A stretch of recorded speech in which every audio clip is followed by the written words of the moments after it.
Hello, hi. My name is Nasra Adem, and I am the current Youth Poet Laureate of Edmonton.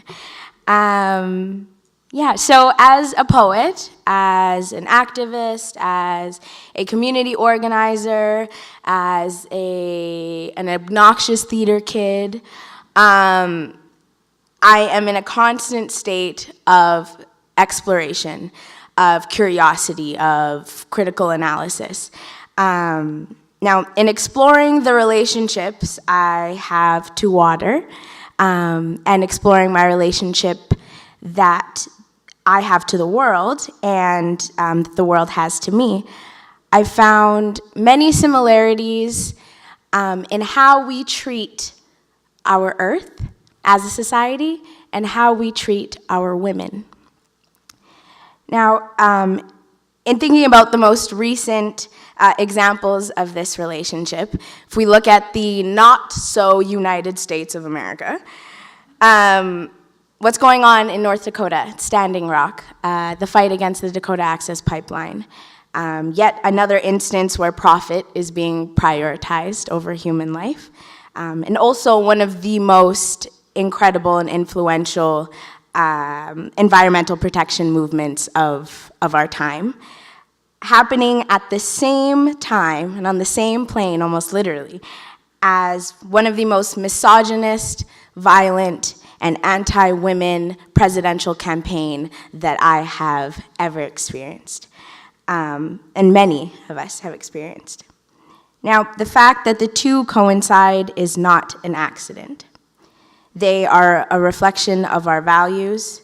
They are symptoms of a very sick and unbalanced society.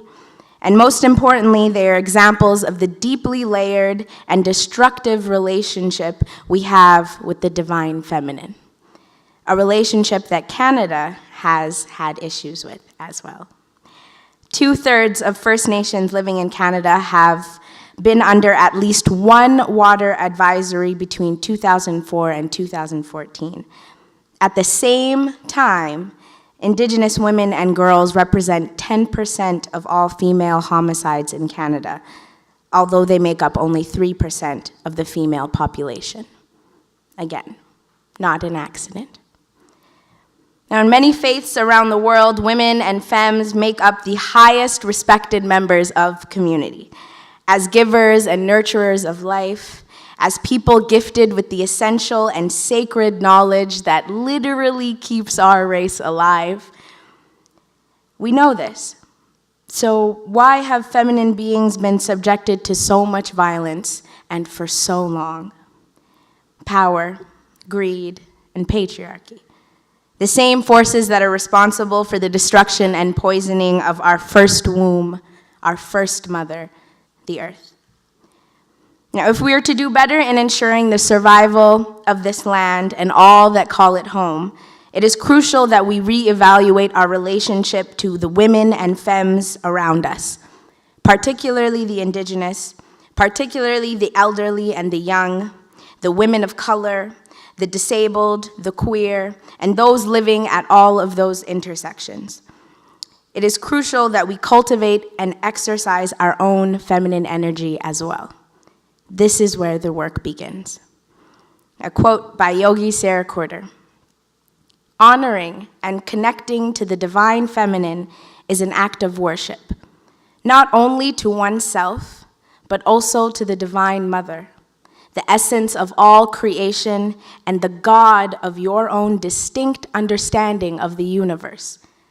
It is a sacred connection to the Mother Earth and to the very energy of giving birth to ideas, to expressions, dreams, life, and existence. The divine feminine is a part of all of us. The healer in you is your divine feminine. The protector in you is your divine feminine.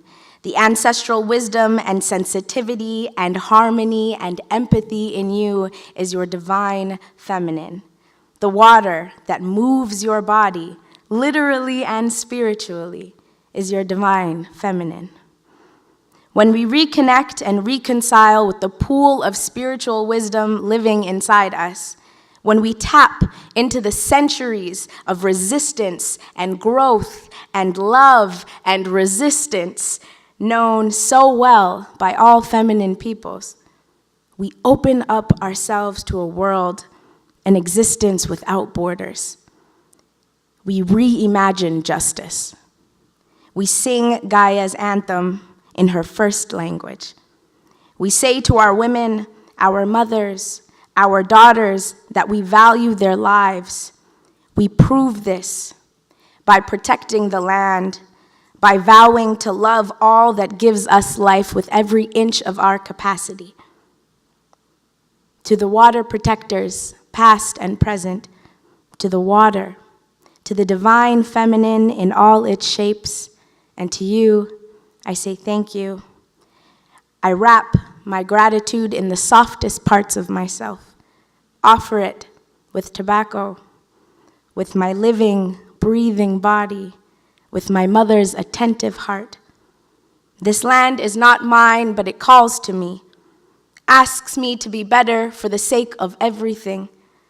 This land is not mine, but it has saved me and those I love. I owe it.